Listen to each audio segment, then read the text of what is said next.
Bonjour à tous. Alors avec Jean-Michel Ferrandi, nous sommes très heureux de vous retrouver pour ce 7e webinaire organisé par le DU d'implantologie de l'Université de Corse, en partenariat avec les sociétés Geeslich et IPP Pharma et la collaboration de French Tooth pour l'aspect technique. Alors, je voulais tout d'abord vous remercier pour votre fidélité et pour l'intérêt que vous avez manifesté jusqu'à aujourd'hui pour notre série de webinaires. Vous avez été en effet plus de 7 500 à vous connecter sur nos différents webinaires en live ou en replay. Merci beaucoup pour l'intérêt manifesté. Donc, aujourd'hui, nous allons parler de l'organisation à mettre en place au cabinet pour bien évidemment protéger nos patients ainsi que l'équipe soignante, mais aussi nous préoccuper de ce qu'est aujourd'hui notre protection juridique pendant cette période de déconfinement. Donc, pour traiter tous ces sujets, nous avons fait appel une nouvelle fois à Jean-Paul Mangion et Franck Renoir, que vous connaissez déjà, ainsi qu'à un jeune confrère, Julien Galland, qui nous dira comment il a vécu ses gardes durant ces dernières semaines. Enfin, Maître Morgane Boucher, avocat au barreau de Paris, spécialisé en droit de la santé et en responsabilité, nous éclairera justement sur le sujet de notre protection juridique, sujet qui aujourd'hui, à ma connaissance du moins, a été peu abordé dans les différents webinaires auxquels j'ai pu assister. Voilà. Donc, tout de suite, une précision technique à la demande de l'ODOIS. Je vous rappelle qu'il est préférable d'utiliser Google Chrome pour une meilleure connexion. Jean-Michel, est-ce que tu as une Non, précision non, à donner? écoutez, je vais essayer de poser les questions des auditeurs en suivant le plan de notre conférence. Voilà. Merci à tous. Franck, à toi, je pense que tu peux. Non, non, il y a la vidéo d'abord.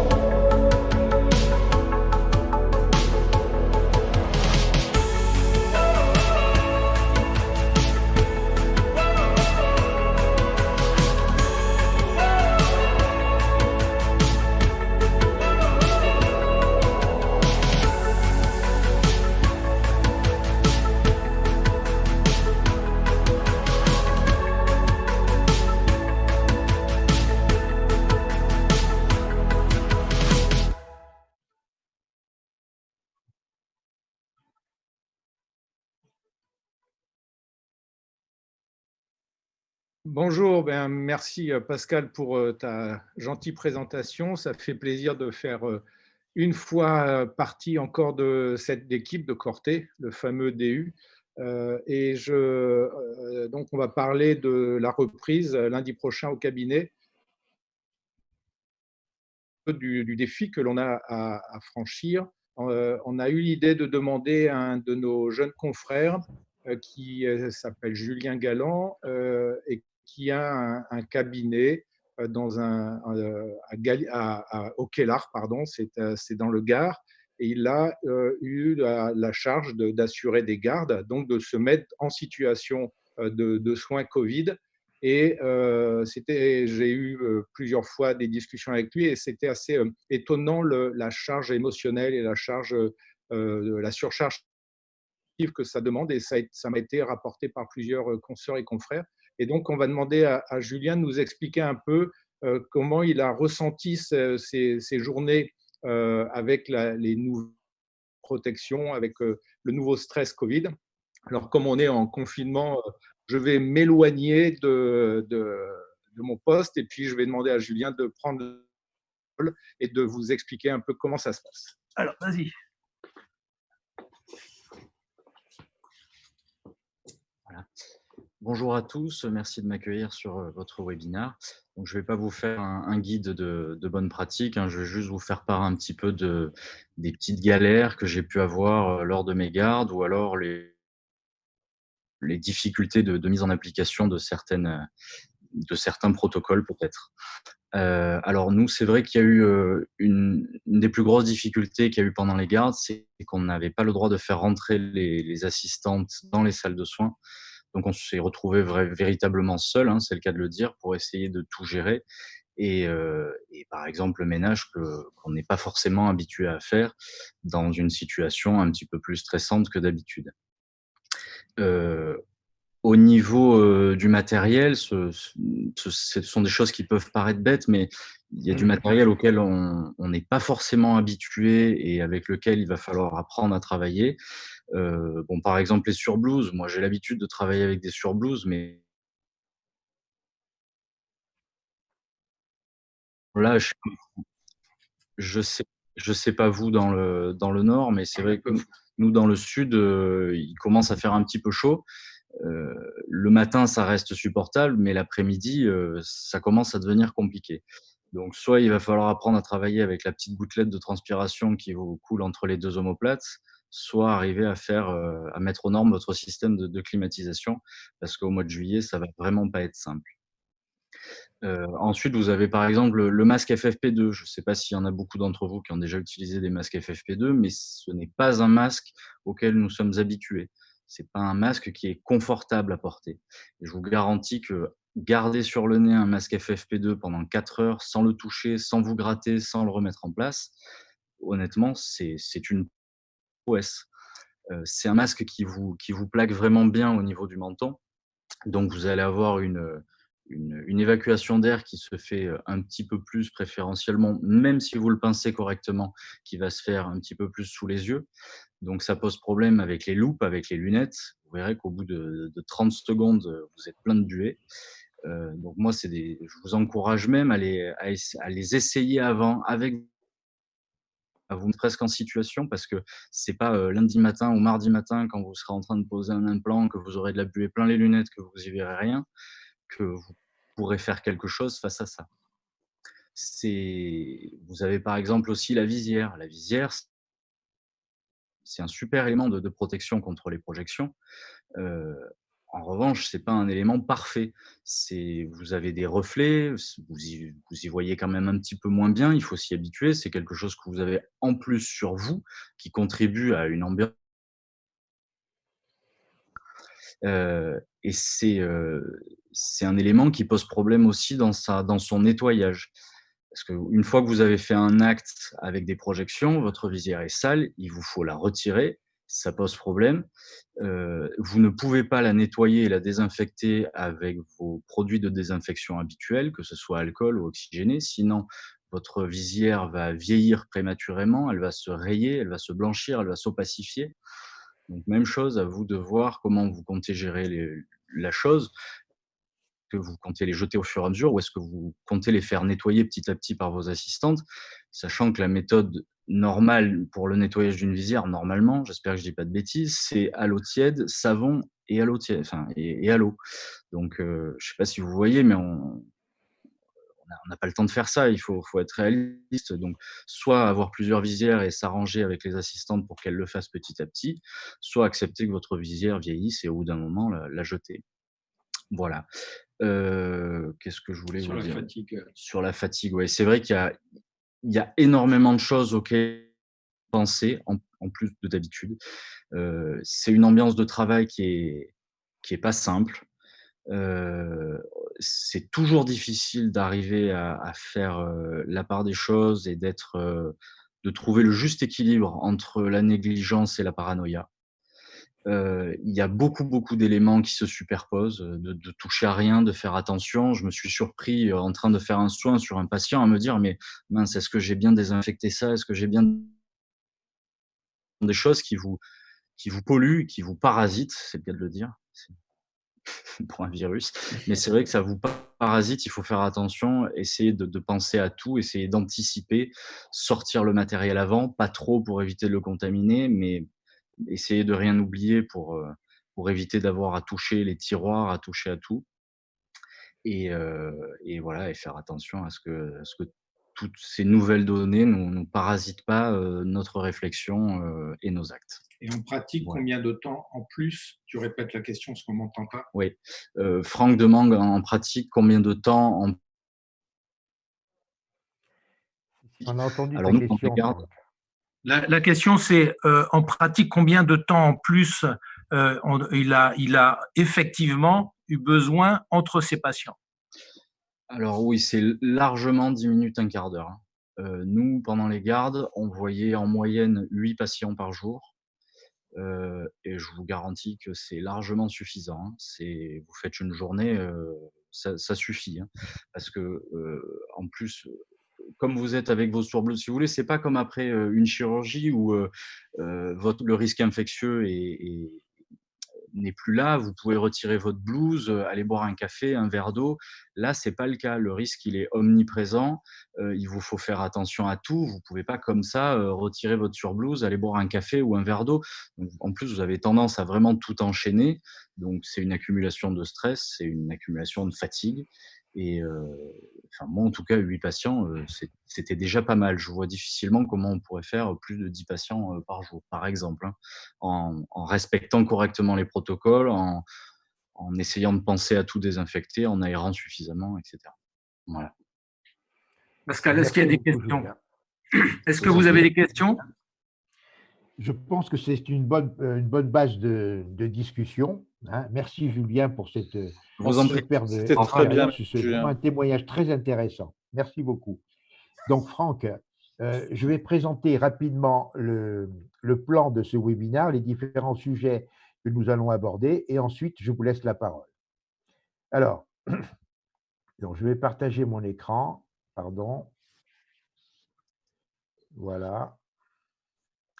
Donc, le premier, donc nous allons donc parler de ce problème d'organisation et de protection juridique. Pour cela, nous avons sélectionné une série de chapitres à analyser. Tout d'abord, on va essayer d'identifier les facteurs de risque. Ensuite, définir des marges de sécurité à respecter.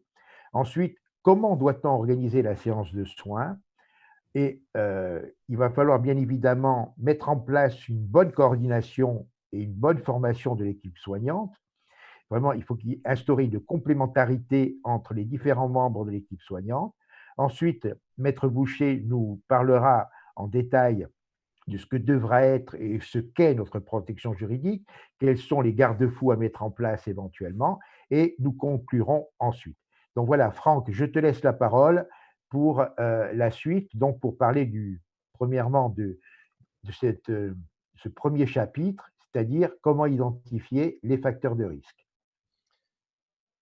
Merci Pascal. Donc, la présentation de Julien était extrêmement intéressante et elle s'inscrit vraiment dans notre problématique des facteurs de risque. Jean-Paul va nous refaire un résumé des précautions techniques que l'on doit prendre, mais il nous paraissait important d'insister sur les problèmes non techniques, ce dont Julien parlait là. Au maximum le fait de mettre en œuvre des pratiques qui sortent de notre routine. Ça fait 10 ans, 15 ans que nous utilisons les mêmes procédures toute la journée et les choses se passent plus ou moins bien. Et puis là, jusqu'à maintenant, vous faisiez du ski nautique avec les deux skis, puis on vous dit, tiens, on va faire du monoski. Et vous comprenez bien que globalement, c'est pareil, c'est du ski nautique, il y a un lac, il y a de la vitesse, un bateau, mais on change de problème.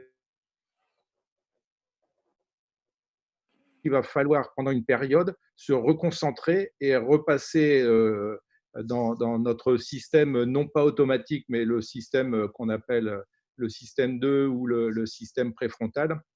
Et ça, c'est fatigant. Ça, c'est compliqué parce que il faut être en alerte et on n'aime pas ça. C'est pas notre cerveau n'aime pas cette situation. Et donc, Julien a vraiment mis le point sur à mon avis, le plus gros défi. Le plus gros défi, ce ne sont pas les choses techniques.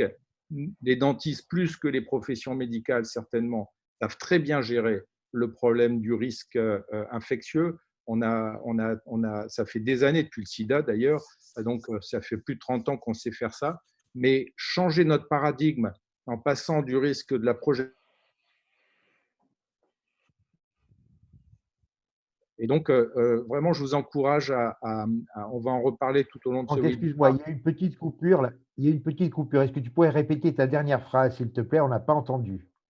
Mais je ne me rappelle plus de ce que je disais. Tu parlais du changement de paradigme. Oui, notre plus grand défi va être le changement de paradigme parce qu'on sait faire les protocoles d'asepsie, mais par contre, comme disait Julien, anticiper sortir le matériel pour pas avoir à aller le chercher, pas trop parce que vous ne pouvez pas non plus avoir à tout décontaminer. C'est une nouvelle gymnastique d'esprit, mais ce dont je suis persuadé, c'est que c'est une période à passer qui va durer 2 mois, peut-être, allez, on va dire 6 mois pour être très pessimiste, mais dans 6 mois, ce seront des nouvelles normes et les choses vont devenir pour nous habituelles, comme le passage de travailler sans gants et sans masque que j'ai vécu quand j'étais étudiant, au fait de changer notre façon de faire. Donc, Bien. c'est à la fois anxiogène, mais vous allez voir que petit à petit, les choses vont se mettre en place. Jean-Paul, qu'est-ce que tu penses de Et moi, j'ai trouvé tout à fait, facteur de risque? j'ai trouvé tout à fait intéressant l'interview de Julien. Tout simplement pourquoi? Parce qu'on voit bien qu'il s'est retrouvé dans une situation, et ce que tu disais tout à fait, qui maîtrisait tout à fait dans un premier temps, avec un nouveau facteur qui n'avait pas été intégré. Donc, le problème, si vous voulez, c'est qu'il va falloir qu'on repense notre exercice de manière à ne pas avoir à subir ces pressions-là. Là, il subissait complètement puisqu'il n'était pas dans quelque chose qui programmait. Il avait des gardes qui arrivaient au fur et à mesure et il était obligé de gérer ça. C'était beaucoup plus anxiogène que lorsqu'on va nous-mêmes organiser notre séance de travail où nous allons prendre le temps qui nous est parti. on a besoin en tout cas. Autre chose que j'ai noté aussi, et c'est très important, ce qu'il a dit, ça note bien le gros problème. Il a dit, on n'avait pas d'assistante, donc il a fallu gérer, il a même parlé de nettoyage, ce qu'on appelle plutôt le bio-nettoyage. Ben oui, le problème, c'est que souvent, les praticiens ne sont pas au fait de ça et ils sont pas efficaces à ce niveau-là. Donc, on en reparlera de la formation. C'est pas parce qu'on pose des implants et on fait des greffes de sinus qu'on ne doit pas être au courant des procédures à mettre en œuvre, ne serait-ce que lorsqu'on va vouloir, par exemple, employer une assistante, savoir un petit peu à quel niveau elle est, quoi, pour savoir si on va pouvoir lui laisser des responsabilités ou s'il va falloir la diriger vers un centre de formation. Ce que j'allais lui dire aussi au niveau de ce témoignage, c'est que forcément, notre exercice va être tout à fait changé et on va tout de suite embrayer sur les facteurs de risque. D'où viennent les risques? Ben, les risques, ils vont venir dans un premier temps du patient. Là, je vais vous passer les recommandations du Conseil de l'ordre. Est-ce que vous voyez là quelque chose? Oui, c'est bon. Parfait. Voilà. Mets-toi en plein écran maintenant. Alors, d'accord, donc tu ne vois rien en fait, c'est ça, c'est bien ce que je voulais dire. Voilà, appuie sur lire. Et je sais, mais j'ai le truc qui vient se foutre dessus. Pardon. Jean-Paul, fais attention à ce que tu dis, il y a 45 000 personnes qui te regardent là. Raison, excusez-moi, je me suis un petit peu. Voilà, donc les facteurs de risque. Là, quand on regarde les recommandations du Conseil de l'ordre, on peut se rendre compte que nos patients vont être classés en 4 groupes. Le groupe A, qui est le patient, j'allais dire, que l'on connaît dans notre quotidien. Le groupe B, c'est un patient qui est susceptible d'avoir des complications s'il attrape le Covid. Et le groupe C et D, ce sont des patients, si vous pouvez bien regarder, finalement, qu'on ne va pas soigner. On va voir en urgence lorsque cela est nécessaire, mais qu'on va diriger vers des services qui vont traiter le Covid. Donc, si on regarde bien, le risque réel va se positionner sur le patient qui est porteur sain, on va dire, ou qui risque de nous contaminer. Donc, il va falloir quand même prendre des mesures, mais on est très proche finalement du patient qu'on connaissait d'habitude. Il va falloir simplement décaler le groupe B, les patients potentiellement dont la contamination risque d'être dangereuse. Il va falloir les déplacer peut-être, on verra tout à l'heure, peut-être en fin de journée pour pouvoir être tranquille avec eux.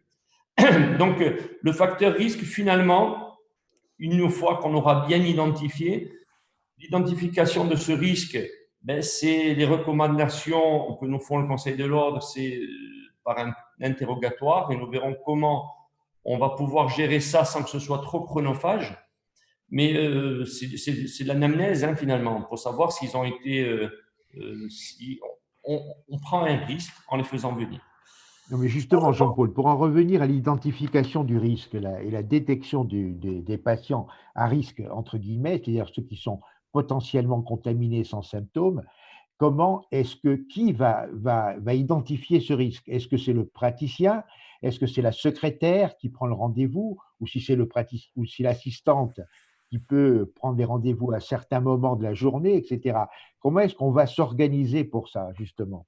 Alors, ça, on va peut-être le développer un petit peu plus loin dans les marges de sécurité, mais en fait, ça va être très dépendant de la structure, hein.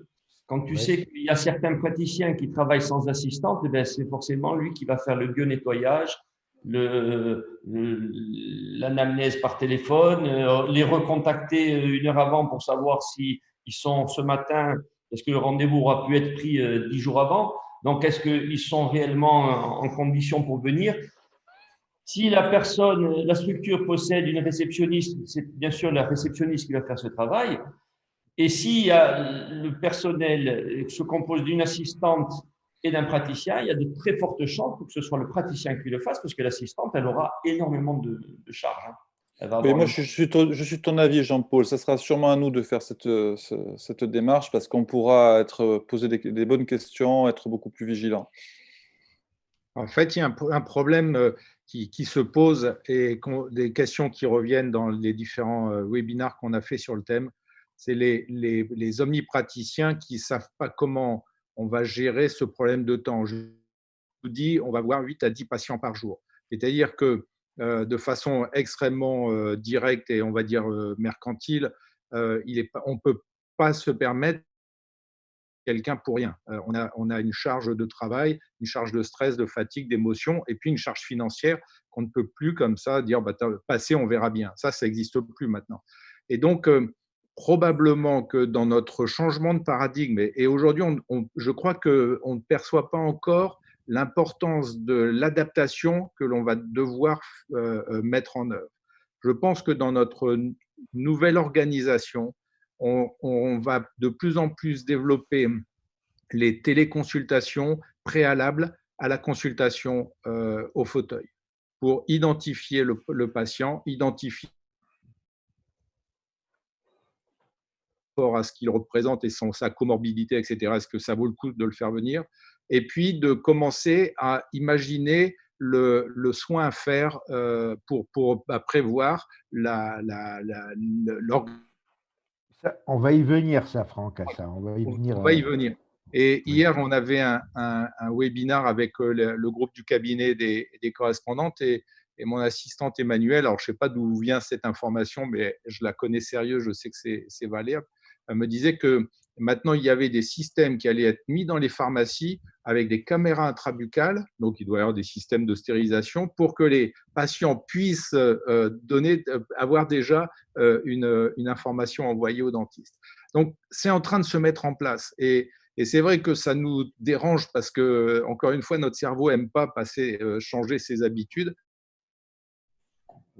de notre zone de confort, mais les choses vont se réorganiser et vous verrez que dans 6 mois, 1 an, et pour les jeunes générations, ça sera juste une évidence. Est-ce qu'on peut envisager éventuellement la mise en place de téléconsultations pour pouvoir justement dégrossir un petit peu le cas au départ, pour pouvoir planifier justement la durée du rendez-vous et l'organisation des soins? Est-ce que c'est une option? Jean-Paul, je ne sais pas ce que tu penses, ou Jean-Michel, moi j'en suis persuadé que ça va se mettre en place.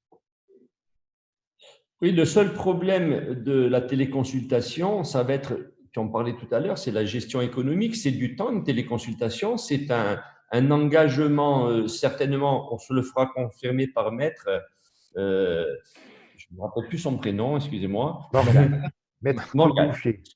Voilà. Certainement qu'on engage nos responsabilités dans ces téléconsultations. Donc, il serait bon aussi que ce temps que nous allons considérer et l'engagement que nous allons prendre soit pris en charge aussi par les organismes sociaux de remboursement, quoi, parce qu'on ne peut pas se permettre de faire 5 ou 6 consultations gratuite.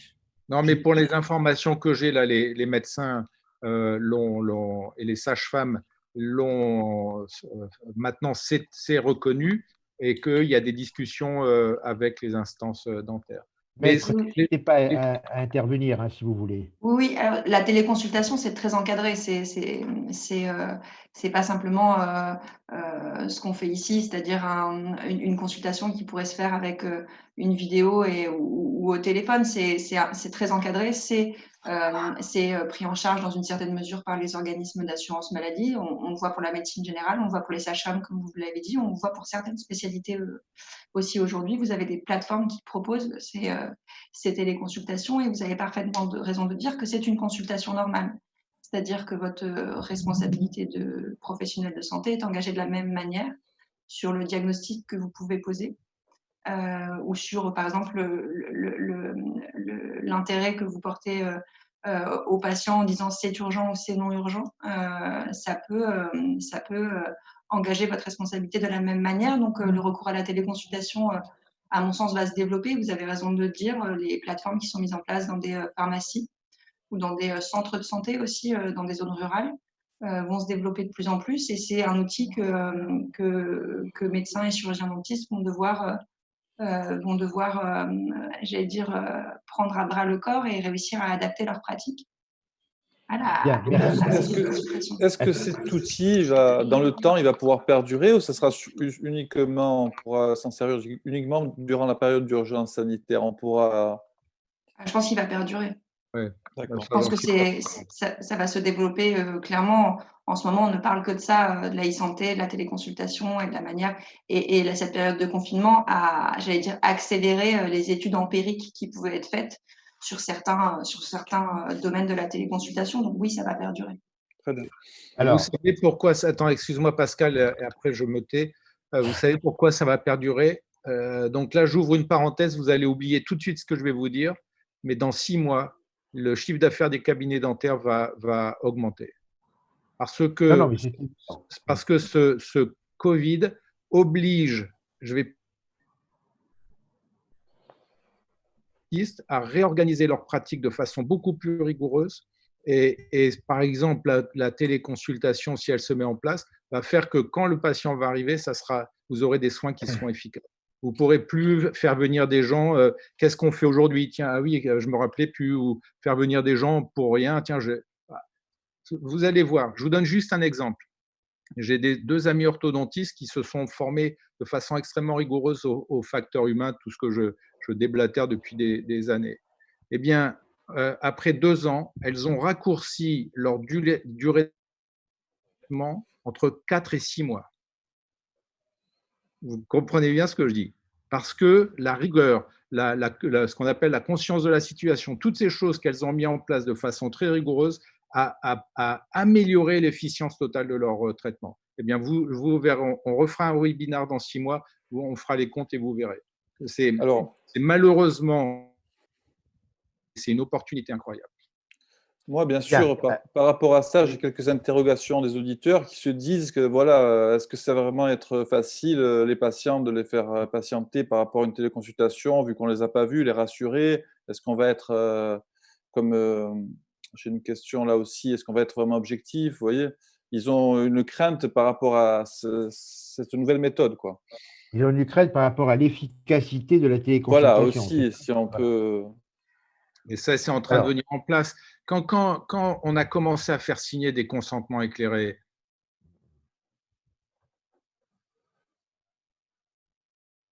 à signer ces papiers. Aujourd'hui, c'est une évidence de faire signer un consentement éclairé. Voilà, c'est juste l'évolution des choses. À chaque fois qu'on passe un mur, ce n'est pas agréable. Il faut faire l'effort, passer au-dessus du mur, et puis après, on va avancer. Mais de toute façon, ça va se mettre en place. C'est toujours le même problème que de changer des habitudes et de les pérenniser. C'est l'éternel problème. Si je peux me permettre, la téléconsultation, elle peut aussi servir à identifier la catégorie dans laquelle le patient va être, bien sûr. Absolument. Bien, alors, pour clore ce premier chapitre, parce que là, nous avons le temps qui était imparti à ce premier chapitre est écoulé, je vous demande en une phrase, de nous dire ce qu'on a dit d'important et qui pourrait être mis en application dès lundi matin. Alors, Jean-Paul ou Franck Jean-Paul.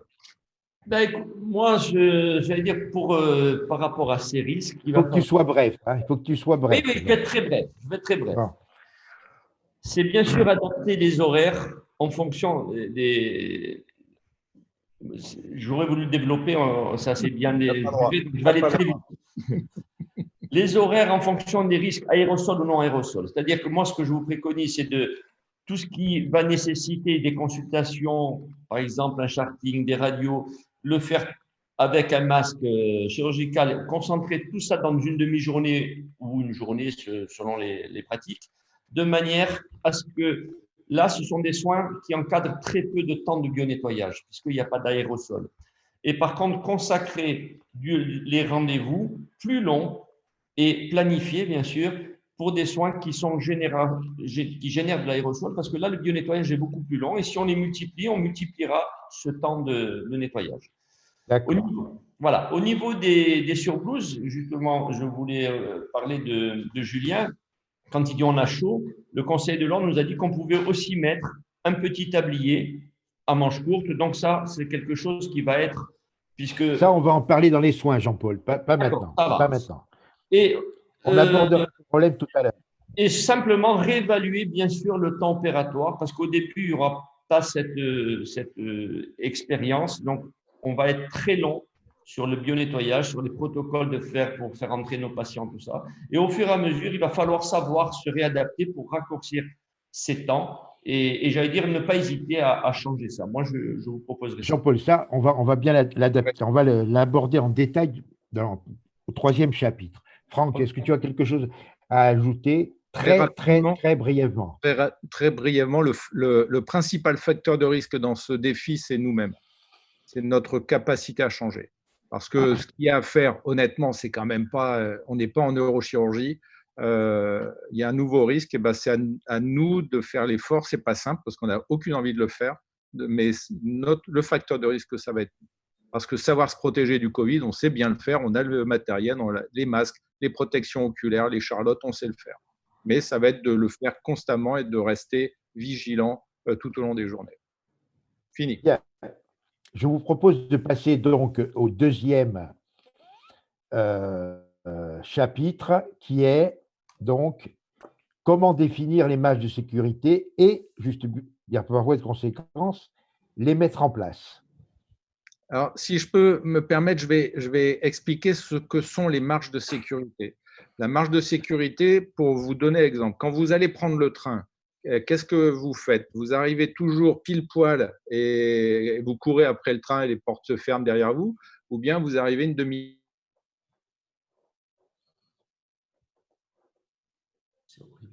On t'a perdu, Franck. Je reviens, ça y est, c'est bon, je suis revenu. Oui.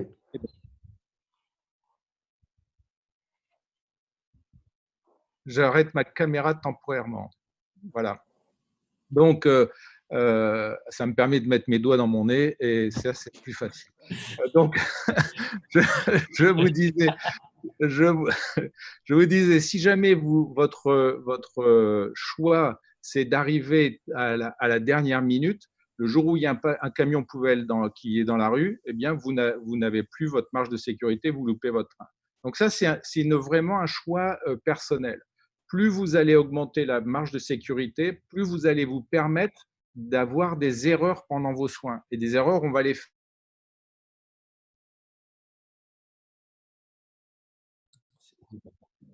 Habitude, il va falloir donc réinventer, en fait, réapprendre certaines procédures et en faisant des erreurs. Et donc, nous vous conseillons d'augmenter vos marges de sécurité. Si on vous dit qu'il faut 15 minutes entre chaque patient, bah, au début, mettez 25 minutes ou 30 minutes. Et puis, petit à petit,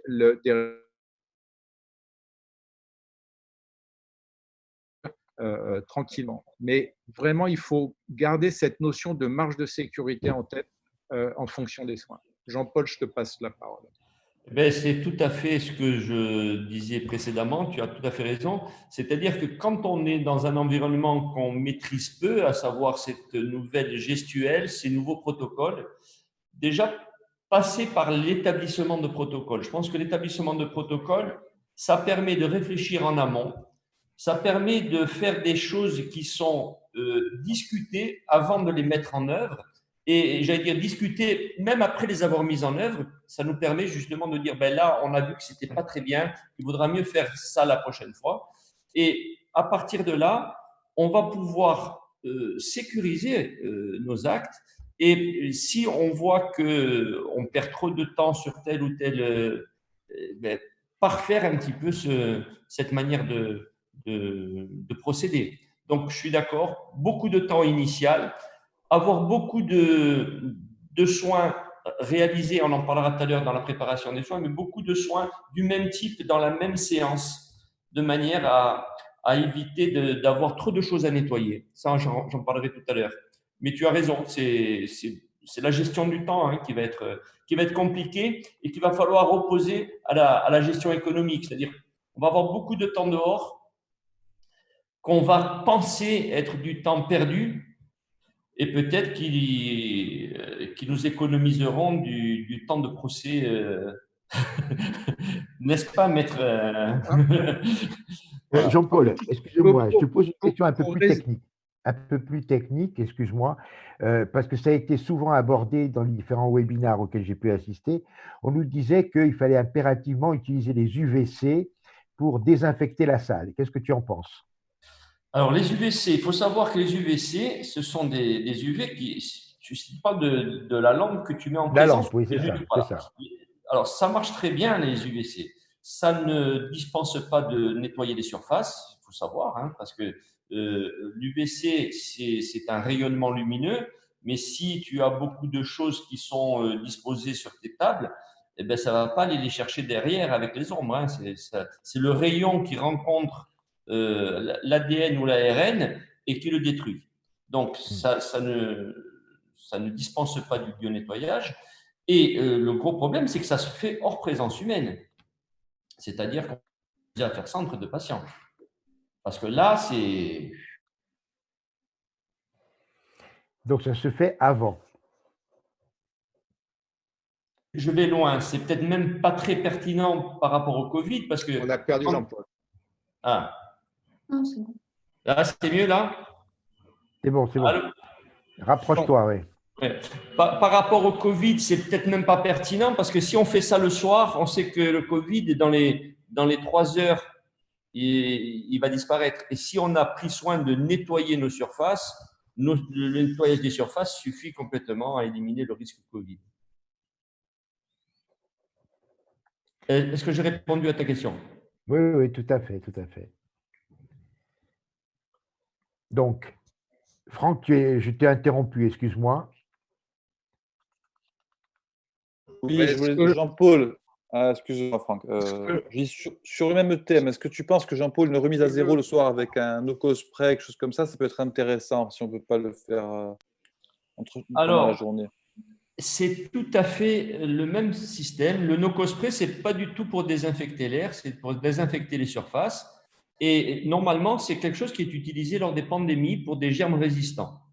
Donc, nous, ce n'est pas un germe qui est résistant, le virus. C'est plutôt un germe qui est facile à éliminer puisque le simple savon suffit. Et ce qu'il faut savoir, c'est que ça ne dispense pas du bio-nettoyage. C'est-à-dire les gens s'imaginent qu'ils mangent ça, ils s'en vont, tout est fait. Si la surface est sale, ça restera contaminé. Très bien, merci. Franck? Oui, pour revenir à la question de la marge de sécurité et encourager nos consoeurs et confrères à prendre le temps au début. Je me rappelle la première fois que j'ai mis des implants, donc c'était il y a quand même maintenant quelques années. Je me souviens très bien, pour 2 implants, avec mes confrères, on avait mis 2h30. Et la dame est revenue 10 ou 15 ans après pour un nouvel implant et j'ai mis un quart d'heure. Voilà, c'est la marge d'être un implant et maintenant je bloque 1 heure. Donc vous allez faire pareil, nouveaux défis, nouveaux protocoles, nouveaux stress, nouvelles choses à incorporer.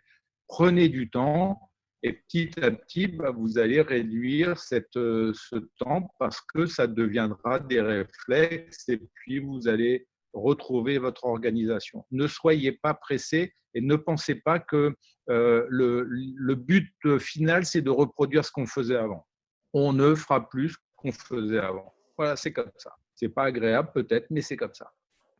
Donc, il y a une courbe d'apprentissage dans ce domaine-là aussi. Hein. Donc, pour moi, en fait, il y a un nouveau mode. On passe sur un nouveau mode. Ce n'est pas le mode chirurgie, mais comme on a déjà travaillé en chirurgie, on se met dans certaines conditions. Ça va être un mode de soin qui est différent par rapport à tous ces actes. Hein. Et puis là où il est sur l'occasion, si je puis m'exprimer ainsi, c'est le fait qu'on ait un catalyseur qui est le Covid pour motiver nos patients. Parce que jusqu'à présent, on avait envie de le faire, mais nos patients nous disaient quand même, tu ne peux pas me prendre entre deux. Là, on peut leur dire, regardez, c'est dangereux. Donc, on a, excusez-moi, le prétexte. Donc, sautons sur l'occasion. D'accord. Donc, alors, je pense qu'on a on a bien couvert ce chapitre. Donc, la conclusion, le take-home message, Jean-Paul et Franck. Vas-y, Franck, je te laisse ton message. Prenez le temps, donnez-vous le temps. Je peux réactiver la caméra. Prenez le temps d'incorporer ces nouvelles pratiques. Ne soyez pas pressés. Quand Jean-Michel nous disait qu'il a des confrères qui ont déjà blindé leur agenda à patient de toutes les demi-heures, oubliez ça. Et vous allez voir que en prenant le temps, donc en assimilant progressivement les différents protocoles, vous allez voir que vous allez être beaucoup plus rapide à atteindre votre plateau d'efficacité que les personnes. Mon micro, parce qu'il y a pas mal de bruit à l'extérieur, ce sont les turbines qui sont en train de traiter les vignes. Donc, à toi, Jean-Paul. Écoute, moi, je dirais exactement la même chose. Prendre son temps, surtout bien analyser ce qu'on fait pour garder ce qui est utile. Et il y a des fois des choses que l'on peut être… Je vais peut-être… Pour moi, par exemple, la prise de température, c'est pas quelque chose, même si c'est peut-être recommandé, c'est pas quelque chose qui est quelque chose… Ah, si on doit le faire pour dire on le fait, mais quelqu'un qui va prendre un paracétamol va venir… On va croire qu'il est tranquille, on va baisser nos gardes et à partir de là, on va se retrouver avec peut-être du Covid sur toutes les surfaces. Il vaut mieux penser que tout le monde est contaminé, même si nous allons soigner normalement que des gens qui ne sont pas atteints par ce Covid. Mais voilà, c'est peut-être une mesure qu'on pourra prendre. Peut-être que la personne va vouloir arriver en retard, elle va vouloir courir un petit peu, vous allez prendre la température, elle sera en hyperthermie parce qu'elle aura fait un effort, vous allez la refuser. Voilà, je ne pense pas que ce soit opportun. Il y a certains trucs, certaines mesures qui sont à faire, j'allais dire, à faire sérieusement, d'autres peut-être. Alors là, je parle peut-être que Maître Boudier va bondir en disant non, si on vous préconise, il faut le faire, mais peut-être que ne serait-ce que le faire pour dire qu'on l'a fait.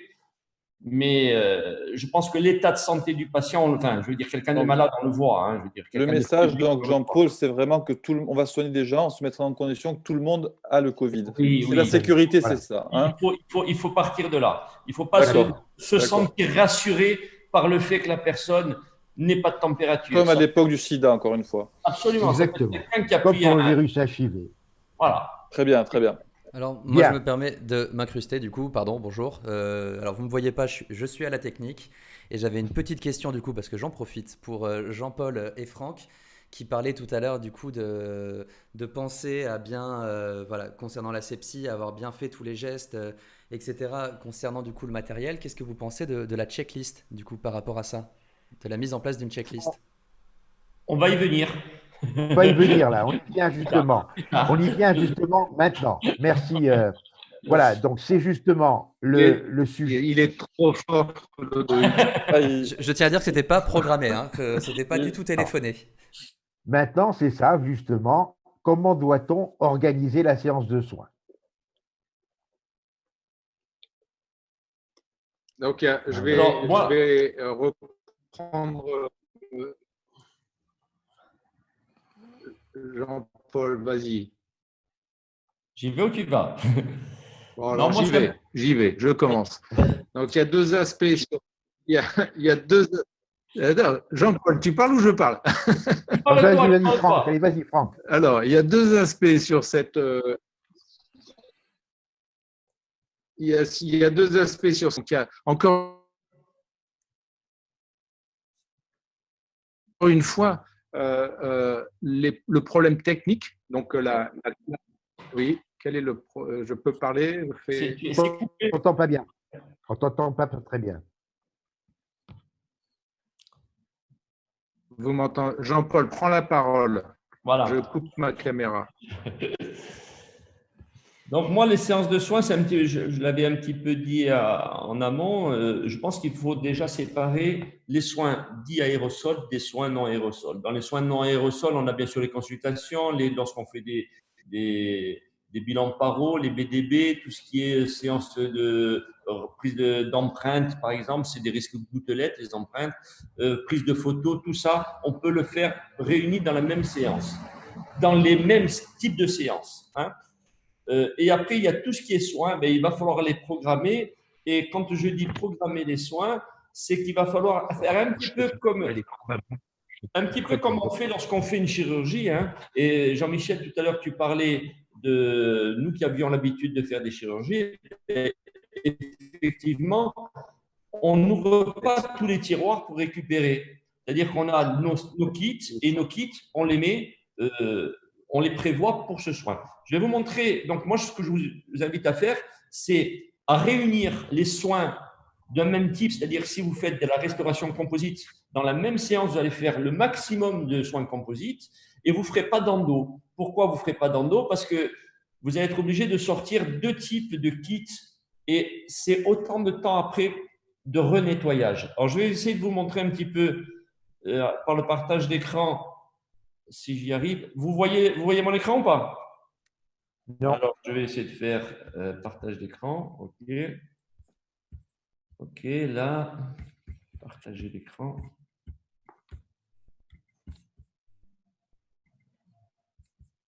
Est-ce que vous voyez l'écran là? Oui, c'est bon. Bon, par exemple, là, c'est ce que je fais, par exemple, pour l'endo. C'est-à-dire que j'ai un petit casier dans lequel je mets tout ce dont je vais avoir besoin pour faire une endo. À côté, j'ai mon plateau, j'allais dire, d'examen. Et en amont, bien avant que le patient ne rentre, vous sortez tout ce dont vous allez avoir besoin, y compris le consommable, c'est-à-dire que, par exemple, là-dessus, vous voyez que je sors les cônes de gutta, les ciments, et tout le reste est remis dans le tub. Le tub, c'est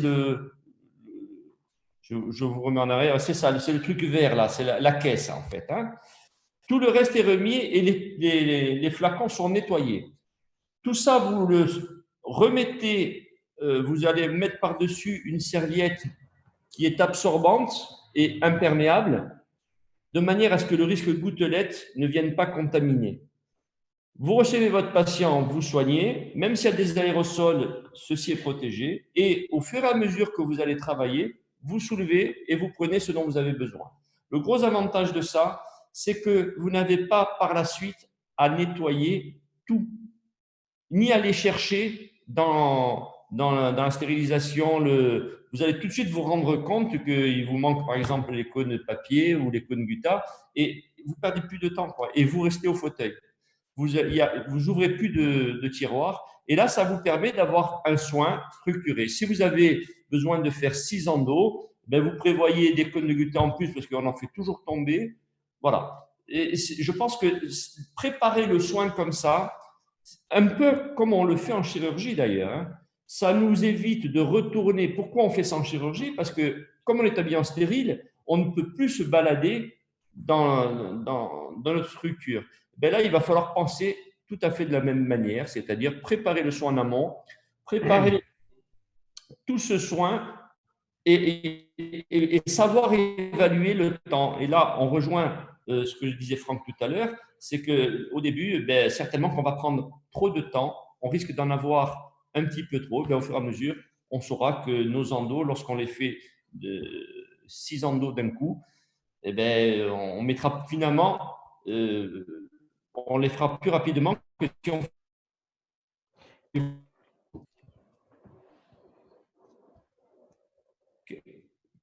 Voilà. Alors, pendant cette séance de soins, donc il est bien évident qu'on devrait essayer… Est-ce que vous m'entendez mieux là? Oui, oui, oui. Jean-Paul, j'ai une question pour toi. Est-ce que tu recommandes de garder la fenêtre ouverte en permanence? C'est une question qui est posée là. Ça, c'est le problème du traitement de l'air. Si il fait 40 degrés dehors et que je te dis garde ta fenêtre ouverte pendant toute la journée, je ne suis pas crédible. S'il fait moins de 10, je ne suis pas crédible non plus. Donc, il faut aérer. Ce qu'on nous demande, c'est d'avoir grosso modo 15 minutes d'aération entre chaque patient. C'est évident que si le soin dure 3 heures, eh bien, il va falloir penser à aérer en interséance. Mais ce n'est pas forcément pour un risque ni bactérien, ni Covid, hein, l'aération.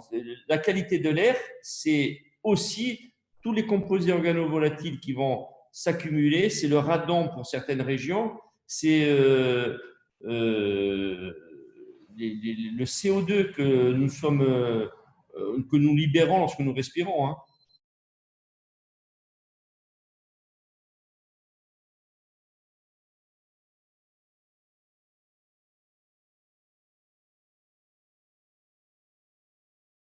Question de Jean-Pierre qui me disait si on fait une endo donc sous digue avec une cavité d'accès sous digue, est-ce qu'on peut se minimiser un peu les protections individuelles puisqu'il n'y aura pas d'effet d'aérosol dans la bouche, tu vois?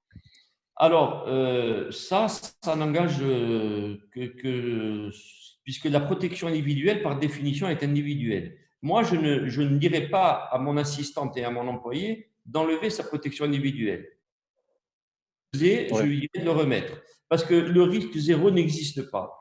Donc, bien personnellement, sûr. Moi, en tant qu'individu, si j'ai envie de le faire pour ma propre personne, ça ne regarde que moi, mais je ne pense pas que je le ferai. Donc, la ceinture et les bretelles, on dira. Ben, le problème, dans un cas comme ça, peut-être que dans… moi, je me rappelle quand on a commencé ces webinaires, on est parti, le premier webinaire qu'on a fait avec Franck, on est parti sur un risque gouttelette. Il n'y avait pas de risque aérosol. Et au fur et à mesure qu'on arrive, on en apprend, on nous en rajoute.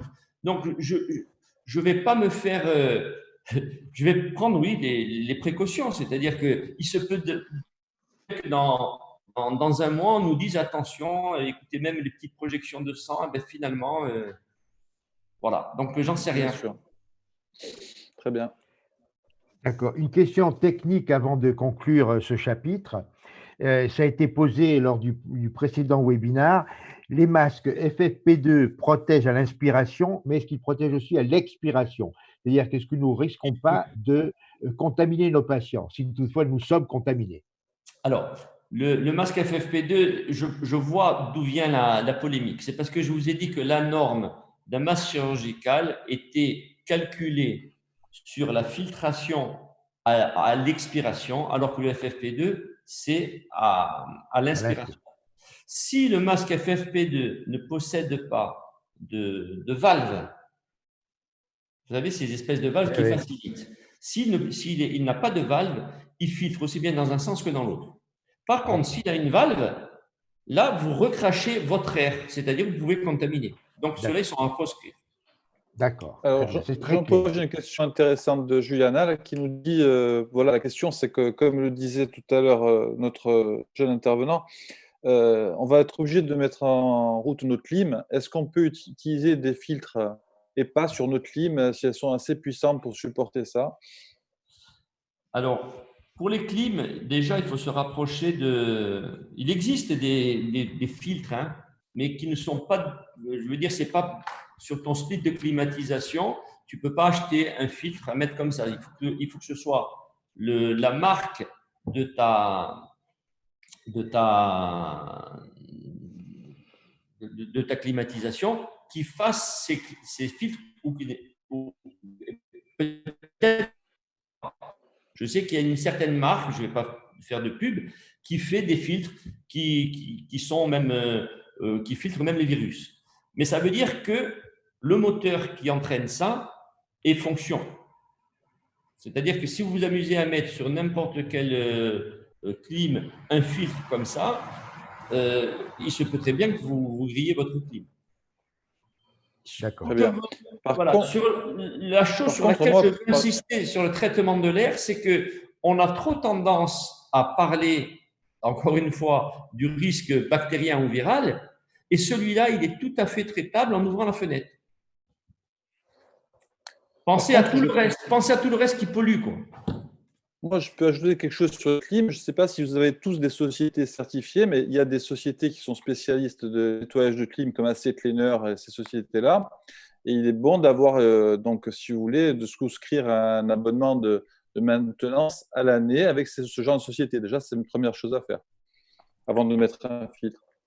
Absolument. Mais encore une fois, la qualité, une clim n'intervient finalement que pour réguler la température. Éventuellement, ça va avoir une action sur l'hygrométrie, mais qui n'est pas calculable. On ne peut pas dire on veut avoir tant d'hygrométrie. Hein.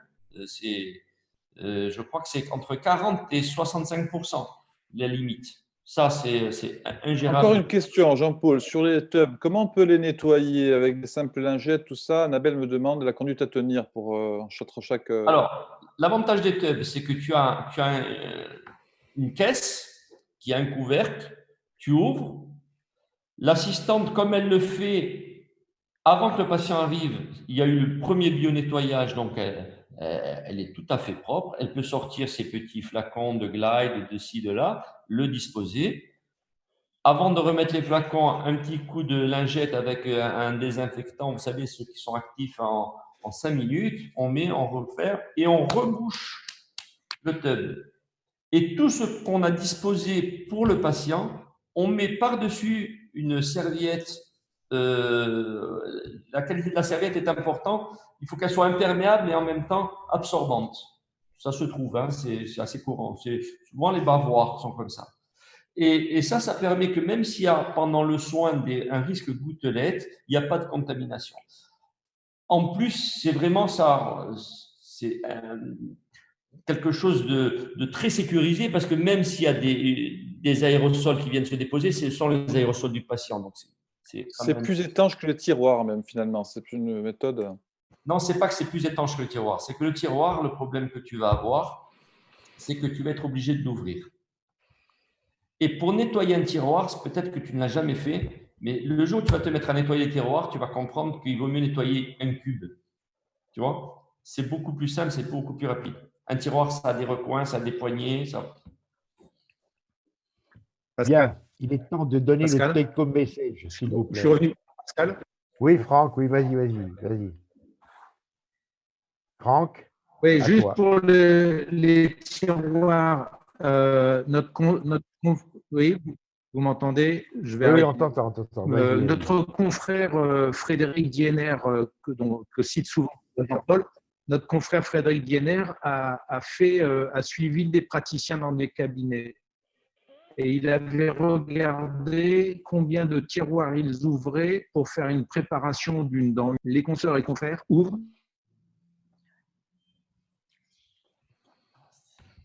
24 tiroirs. Oui. Donc vous imaginez un peu, si jamais on considère que le risque est… alors, je reviendrai plus tard. Continue. Non, vas-y. Non, c'est important ce que tu vas dire là. Vas-y. Donc, si jamais on considère que le risque aérosol est important, vous imaginez, quand vous travaillez, vous ouvrez 24 tiroirs par soin, c'est ingérable. Donc, on est obligé d'utiliser le système de Jean-Paul. Et pour que le système de Jean-Paul soit efficace, et je reviens à la question de l'ODOIS, vous ne pouvez pas vous passer de checklist. Vous ne pouvez pas vous passer de checklist de contrôle de procédure ou de to-do list parce que ce n'est pas possible de se souvenir constamment sous la pression du temps, avec le stress, avec la fatigue, avec les patients qui s'enchaînent, ce n'est pas possible d'oublier.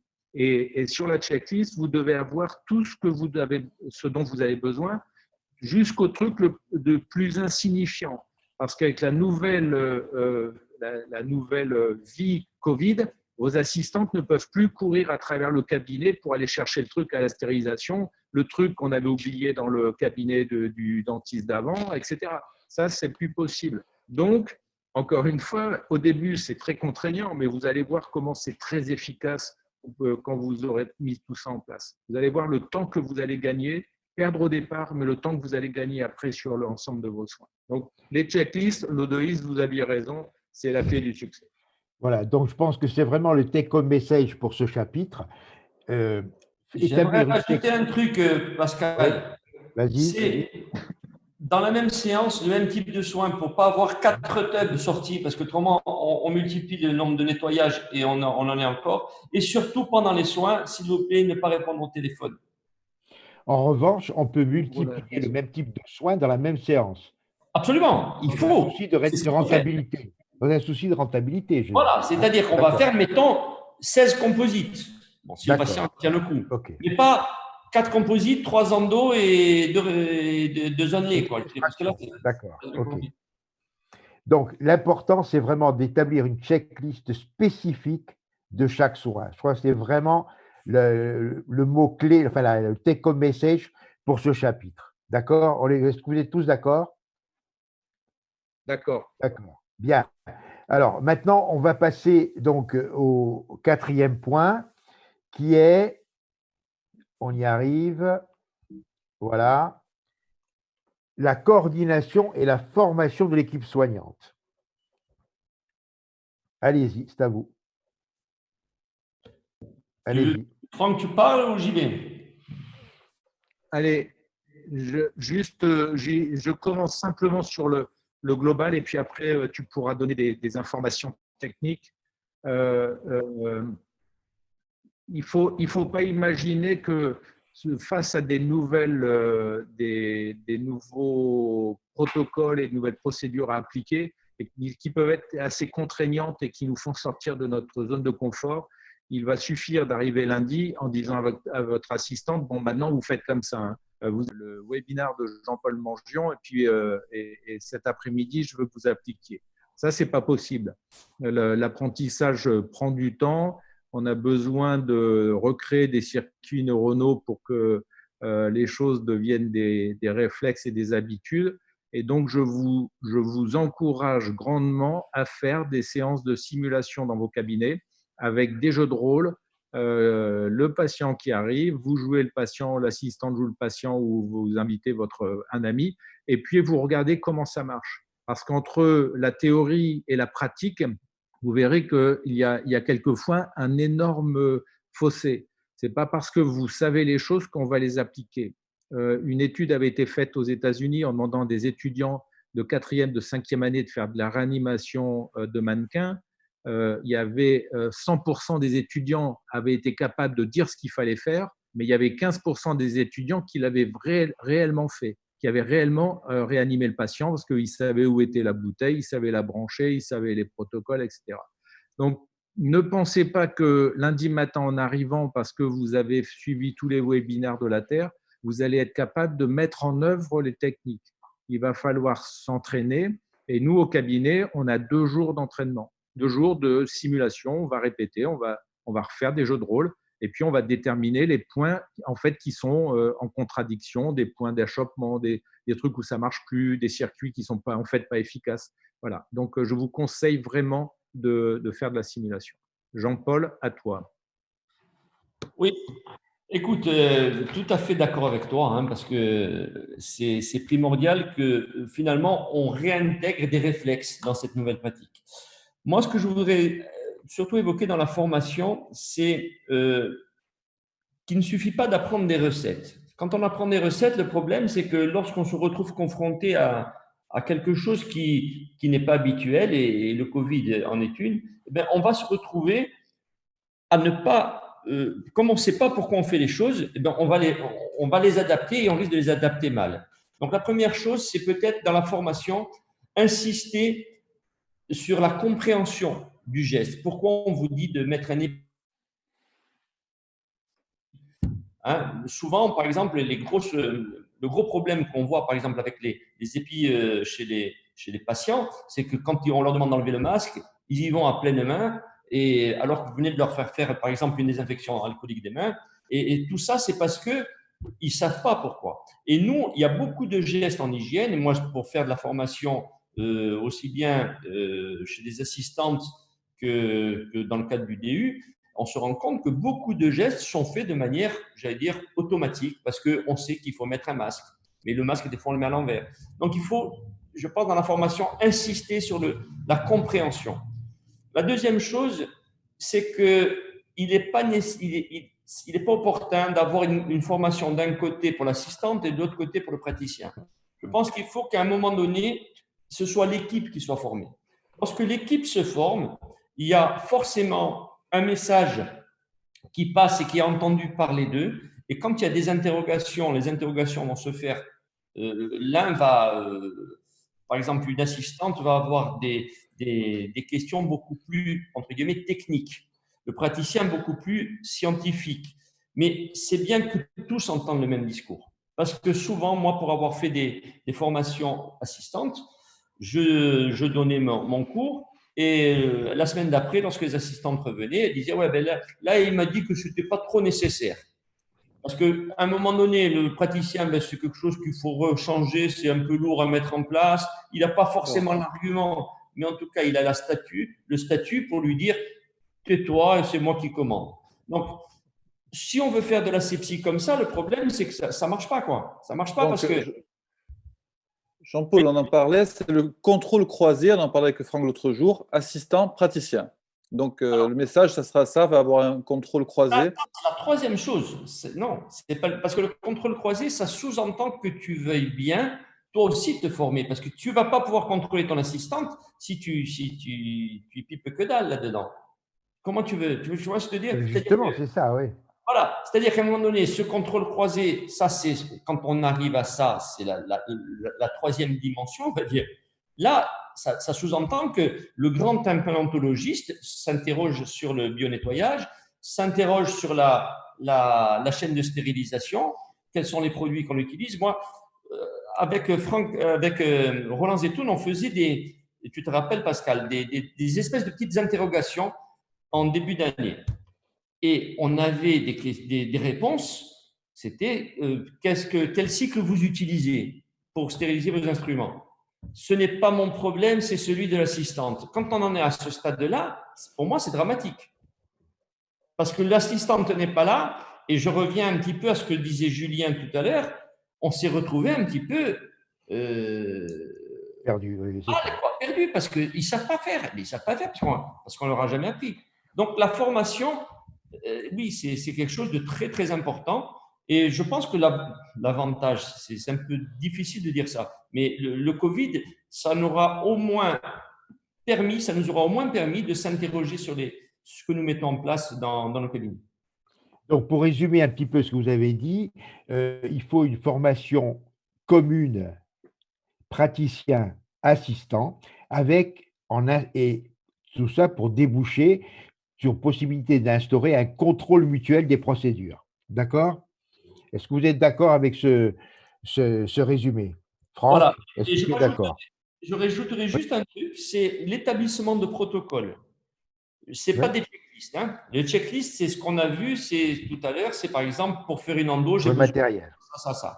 Un protocole, c'est par exemple, je vais recevoir mon patient. Qui va le recevoir? Qui va ouvrir la porte? Qui va nettoyer la poignée? Tout ça, ça doit être noté en amont parce qu'on va faire ça. Et tout le monde peut penser que c'est l'autre qui va le faire. Et finalement, ce n'est pas fait. Donc ça, il faut l'écrire. Une fois que c'est écrit, on en discute. On le fait valider par l'ensemble de l'équipe. Et il ne faut pas hésiter à le faire évoluer. Si, par exemple, j'ai dit que le nettoyage de la porte, c'est l'assistante qui va le faire parce que moi, personnellement, ça me gave un petit peu d'aller nettoyer la porte. Et s'il s'avère que lorsque je lui demande de faire ça, ça me fait prendre du retard, eh bien, je vais sortir mon orgueil de côté et je vais essuyer la porte. Voilà. D'accord. Très bien. Je crois que c'est très, très clair. Ça veut dire que le message est bien passé. Oui. Pascal, juste un mot pour dire qu'en fait, ce Covid donc, nous bouscule beaucoup sur la connaissance de l'hygiène, sur la nouvelle organisation basée sur les facteurs humains et sur une nouvelle chose certainement qui va être la réduction du gradient d'autorité dans les équipes.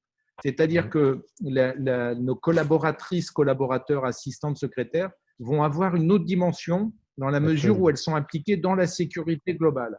Ne perdez jamais de vue ce niveau de sécurité. Quel est pour vous le niveau de risque? Ça, c'est quelque chose que vous devez avoir en tête quand vous réfléchissez à une modification, une adaptation, un compromis. C'est quoi le risque? Est-ce que le risque est vraiment important? S'il est vraiment important, ben, il va falloir appliquer les choses et il va falloir que les collaborateurs, collaboratrices adhèrent, arrivent à un niveau de responsabilité et donc un niveau de reconnaissance qui est probablement supérieur à ce qui se passe dans beaucoup de cabinets aujourd'hui. Merci beaucoup, Franck. Je passe la parole. On est parfaitement dans les temps. On est parfaitement dans les temps. On va pouvoir aborder le dernier sujet pour lequel nous avons demandé à Maître Morgane Boucher de nous éclairer. C'est notre protection juridique vis-à-vis du patient et aussi par rapport à notre personnel soignant. Voilà, donc Maître, merci d'être là aujourd'hui. Merci d'être là aujourd'hui. Donc, je vous rappelle que Maître Morgane Boucher est avocat au barreau de Paris. Elle est spécialisée donc en droit de la santé et en responsabilité médicale. Donc, tout d'abord, la première question que nous nous posons tous, c'est de savoir, aujourd'hui, monsieur ou madame X est venu nous consulter et après 15 jours, ce patient ou cette patiente nous rappelle en disant, voilà, je pense que j'ai contracté le virus chez vous. Que doit-on faire? Comment doit-on réagir? Alors, je crois d'abord que si vous avez respecté tout ce qui vient d'être dit, à savoir le respect de protocoles et de checklists, le respect des gestes barrières et des protocoles de déconfinement qui ont été recommandés par les autorités, par le gouvernement et par les autorités de santé, il ne peut pas vous arriver grand-chose. La question de la responsabilité du praticien dans le cadre d'une contamination par Covid-19, elle doit s'inscrire dans les règles générales du droit de la responsabilité, qui sont une faute du praticien. Donc, cette faute, ce serait la faute dans la non-application des règles de base d'asepsie et de réception de vos patients dans vos cabinets. Et puis, ils font un lien entre cette faute et la contamination, c'est-à-dire que c'est au patient de démontrer que d'une part, vous avez commis une faute et d'autre part, qu'il a contracté le Covid-19 dans vos cabinets de chirurgie dentaire, ce qui me paraît assez impossible comme faute à rapporter. Qu'est-ce qui se passe quand une procédure judiciaire est engagée pour vérifier a posteriori, donc si les règles d'asepsie ont été respectées? Un expert est désigné et l'expert, il va vous demander qu'avez-vous fait pour assurer la sécurité de vos patients dans cette période de déconfinement. Et il va vérifier, par exemple, les protocoles d'hygiène que vous avez élaborés. Donc, il ne peut pas vérifier en pratique la mise en place au moment où le patient a été reçu, mais c'est déjà un bon indice de voir que des protocoles ont été établis, des checklists, de voir de quelle manière vous avez formé vos équipes. On parlait tout à l'heure de jeux de rôle et de formations croisées, de documents qui peuvent être envoyés à vos équipes par email. Tout ça sont des indices assez importants pour montrer que vous avez pris le temps de mettre en place ces protocoles et il est assez certain que si vous avez pris autant de temps pour les élaborer, vous allez les mettre en place. Il y a aussi tous les éléments qui vont changer au sein même de vos cabinets, dans les salles d'attente, la manière dont vous allez recevoir vos clients, l'aménagement, le mobilier, le fait de séparer les fauteuils en salle d'attente, d'enlever les revues, de faire un affichage très en amont pour indiquer aux patients quel va être le protocole qui va être suivi à partir du moment où il rentrera dans vos locaux, du marquage au sol, de la mise à disposition de gel hydroalcoolique, donc des factures d'achat de gel et de masques. Vous pouvez aussi décider d'adresser par mail en amont à vos patients les protocoles que vous allez mettre en place, en tout cas sur les règles d'asepsie. Et puis, il y a aussi, ça a été évoqué à plusieurs reprises, votre carnet de prévention.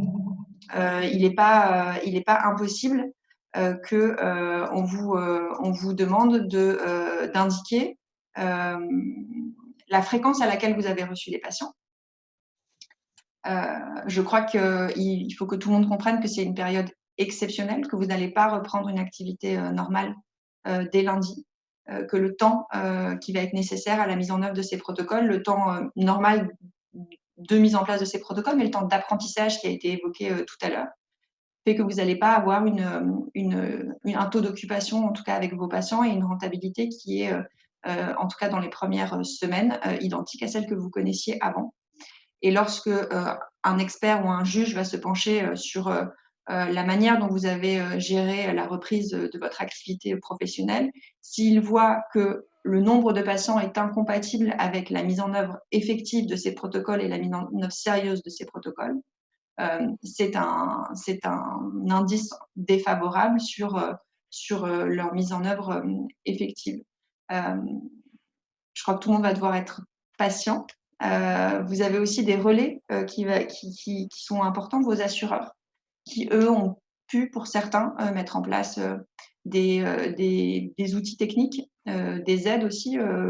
Vous pouvez les appeler pour savoir s'ils ont des préconisations particulières, s'ils peuvent vous aider dans la mise en œuvre de ces plans et de ces protocoles. Et puis, il ne faut pas oublier que le risque est assez résiduel. On parlait tout au début de ce webinaire du juste milieu entre la paranoïa et la nécessaire continuité des soins. Le risque, si vous appliquez tout ce qui vient d'être dit, que vous soyez à l'origine de la contamination d'un patient, mais aussi de vos équipes, ça va dans les deux sens, et de vous-même, est assez résiduel. Je crois que vous avez une pratique sérieuse. La preuve, c'est que vous êtes attentif aujourd'hui aux conseils qui peuvent être donnés sur la reprise de votre activité. Et il ne faut pas être tétanisé par cette reprise. Et encore une fois, le risque est assez faible que vous soyez à l'origine d'une contamination. Alors, une petite précision quand même, en matière d'obligation de moyens, est-ce que nous devons faire une différence entre une obligation de moyens à mettre en place pour notre personnel et nos patients? Est-ce qu'il y a une différence? Est-ce qu'il y a une nuance? Il y a une nuance, et au final, l'obligation est tellement importante pour les patients que finalement, il y a une différence juridique. C'est-à-dire que dans le cadre de votre qualité d'employeur, vous devez protéger votre salarié de tous les risques connus ou que vous auriez dû connaître. Donc là, si vous voulez, le risque particulier Covid-19, c'est le risque connu. Et si à partir du moment où vous les protégez de la même manière que vous protégez vos patients, je pense qu'il n'y a pas de différence dans la mise en pratique. Il y a des différences dans le traitement juridique par la suite. Mais si vous avez un comptoir de réception, par exemple, vous pouvez faire monter des vitres en plexi. Ça se fait aussi. Ça se fait beaucoup dans les commerces ou dans les entreprises qui reçoivent du public. Instaurer un marquage au sol pour protéger votre salarié qui est à la réception pour qu'il ne soit pas en contact direct avec vos patients. Et avoir des protocoles particuliers aussi sur, on en a parlé tout à l'heure, le téléphone, la manière dont on répond au téléphone, dont on doit se laver les mains ensuite. Voilà. Je pense qu'à partir du moment où vous respectez les protocoles pour les patients et pour vos salariés vont être protégés de la même manière. Alors, si toutefois il y a un litige avec un salarié qui peut nous accuser d'avoir contracté le virus pendant son temps de travail, est-ce qu'on pense qu'il y a des chances que ce soit considéré comme une maladie professionnelle, ça? Alors, je crois qu'il y a des discussions en cours sur la manière dont une contamination par Covid peut être traitée ou non considérée comme une maladie professionnelle. Pour l'instant, c'est le cas en milieu hospitalier, mais je ne sais pas si ça a été étendu aux cabinets médicaux de pratique en ville. Voilà, je peux pas vous répondre avec précision là-dessus. On on est dans une situation encore très particulière. Je pense que dans les jours qui viennent, on va avoir des précisions sur la manière dont la contamination par des salariés de cabinets médicaux de pratique en ville peuvent être considérés comme des maladies professionnelles, mais je ne suis pas certaine. Je crois que c'est en cours de discussion avec les syndicats, etc. C'est pas précis. Jean-Paul, oui, vas-y. Maître, le Conseil de l'ordre avait demandé à ce que les assistantes ne viennent pas pendant les gardes qui étaient instaurées, parce que justement pour éviter qu'il y ait des risques les assistantes se retournent vers le contaminé. Ouais, se retournent vers le praticien. Compte tenu du fait que cette profession d'assistante est devenue maintenant une profession de santé, est devenue professionnelle de santé, quelle est votre position là-dessus? C'est-à-dire que est-ce qu'on peut finalement les contraindre à venir et est-ce qu'on peut être condamné parce qu'on les a fait venir, vu qu'elles sont professionnelles de santé? Alors, je ne suis pas spécialiste en droit du travail. Il y a une notion de droit social là, dans cette question qui échappe un peu à mon domaine de compétences. Je ne sais pas si vous avez été confronté à des refus déjà de reprise du travail lundi prochain. Mais contraindre un salarié à venir sur son lieu de travail, non. En prendre toutes les conséquences de son refus, oui. C'est une autre question.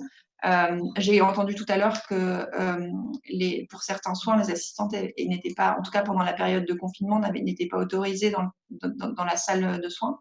Ça va être différent à partir pendant les gardes. Oui, ça va être différent à partir de maintenant, mais je crois que une des clés du succès, en tout cas de la reprise de l'activité, et ça a été évoqué tout à l'heure, c'est le partage d'autorité, j'allais dire, entre ceux qui vous aident tous les jours et vous en tant que praticien, et les associer le plus possible en fait à cette reprise pour qu'elle soit acceptée, en tout cas ces protocoles soient acceptés et bien appliqués. En termes de droit du travail, non, vous ne pouvez pas aller chercher la force publique pour faire venir vos assistantes ou vos assistants ou les contraindre à venir. Je crois que ce ne serait pas très efficace. Non, c'était la question. En fait, ce n'était même pas une obligation, c'est-à-dire que c'était une recommandation du Conseil de l'ordre de ne pas faire venir nos assistantes. Et pour moi, ça posait un problème majeur. Et Julien, tout à l'heure, nous l'a dit, c'est que connaissant le niveau, j'allais dire, des praticiens pour tout ce qui concerne ce qui n'est pas les soins, c'est-à-dire le bio-nettoyage, la chaîne de stérilisation, je me suis interrogé sur l'opportunité réelle de ne pas faire venir ces assistantes. Parce que pour moi, c'est vraiment quelque chose d'essentiel. Elles savent des choses que beaucoup de praticiens ne savent pas. Donc, c'était par rapport à ça.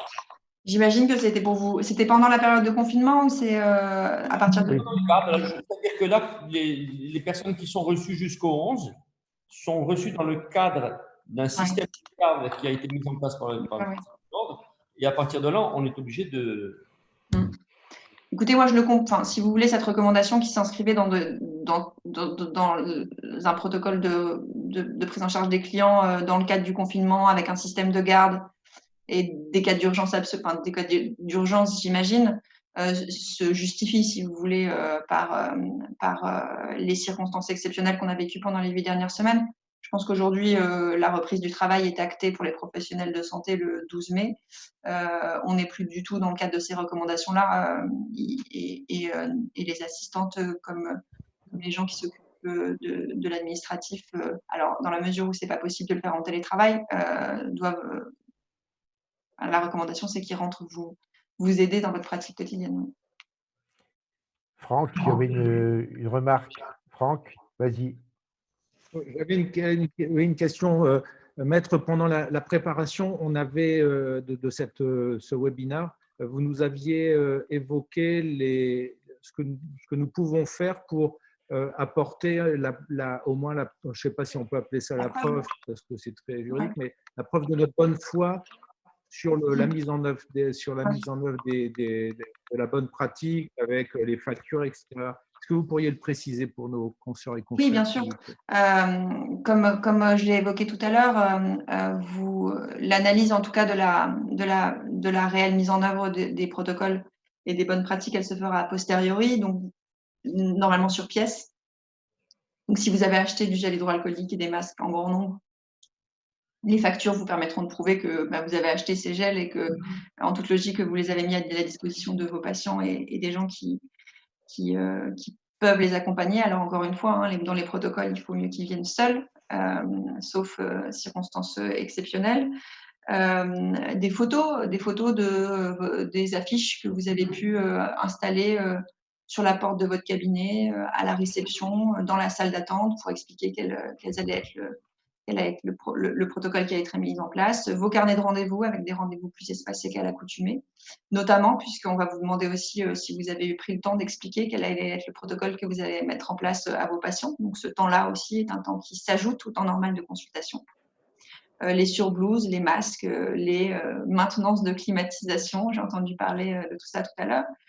Tout ça fait en sorte que, si vous voulez, si vous avez appliqué à la lettre tout ce qui vient d'être dit pendant ces quelques heures, vous disposez du coup des preuves matérielles de la mise en œuvre de ces protocoles. Il y avait aussi, par exemple, si la décontamination des salles d'attente ou des poignées de porte, des toilettes, si vous décidez de laisser un libre accès à vos toilettes à vos patients, des feuilles avec une heure de passage, un nom de la personne qui a nettoyé, ça peut être vous, ça peut être vos assistantes, et puis une signature.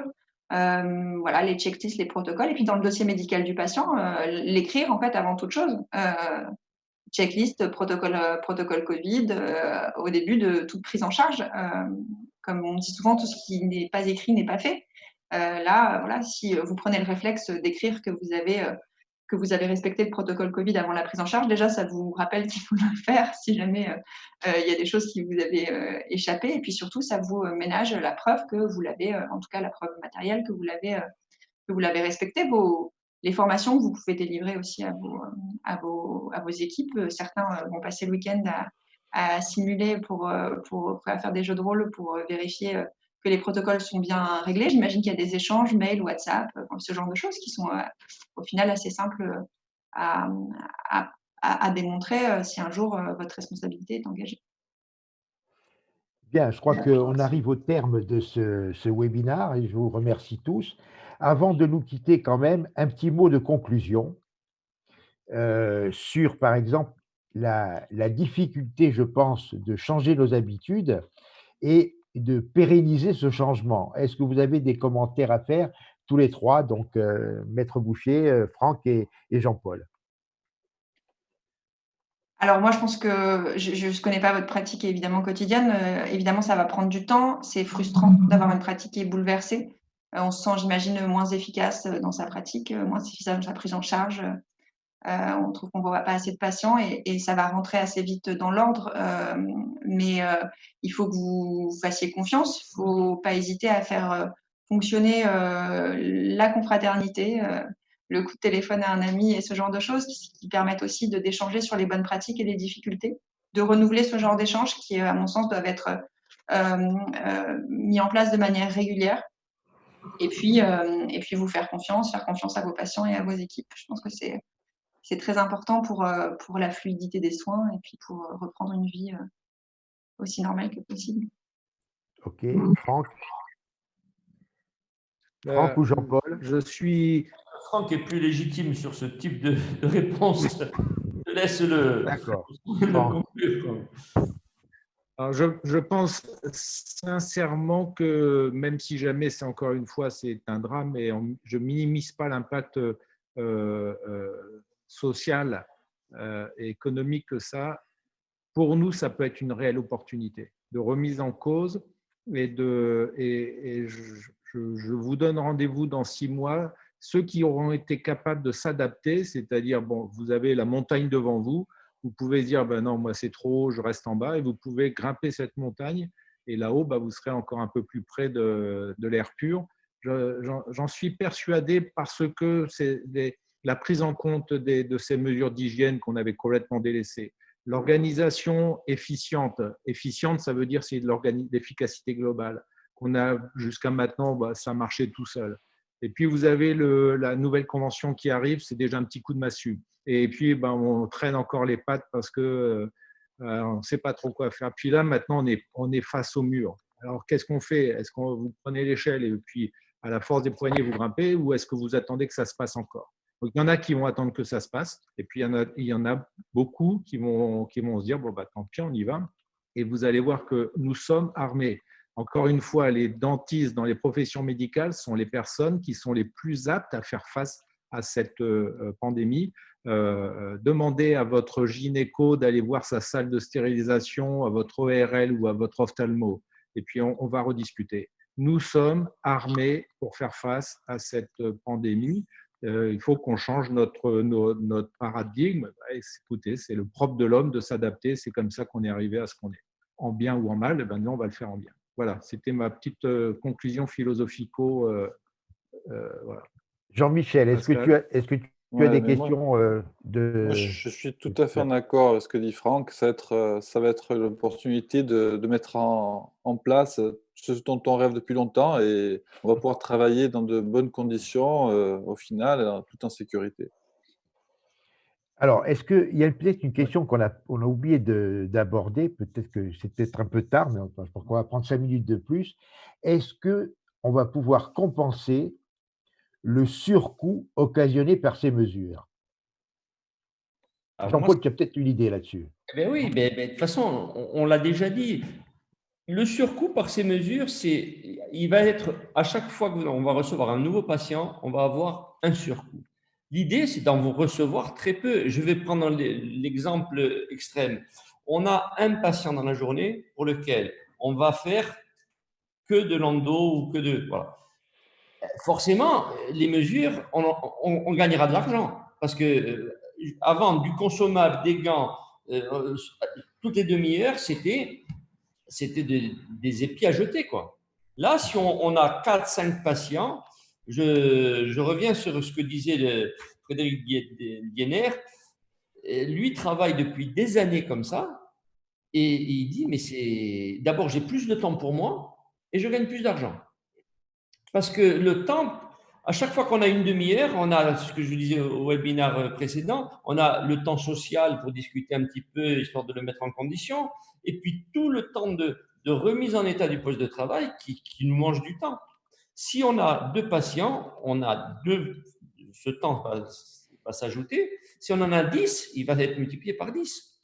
Donc, je pense que le surcoût, immédiatement, non, parce qu'on risque d'avoir tendance à perdre beaucoup de temps, parce qu'on n'aura pas évalué notre temps de soins, c'est-à-dire qu'on pourra prévoir, par exemple, style, pour faire une endo ou 2 endos, prévoir 1h30 et finalement les avoir bouclés en 1h10 et rester à avoir 20 minutes en trop.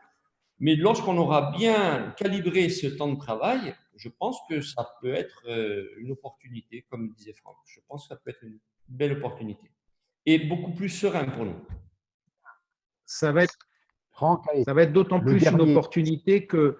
Oui, ça va être d'autant plus une opportunité, c'est qu'aujourd'hui, quand vous aviez oublié de confirmer la livraison de la prothèse, en fait, c'est pas que vous oubliez, c'était pas dans votre protocole. On vérifiait pas que la prothèse était livrée.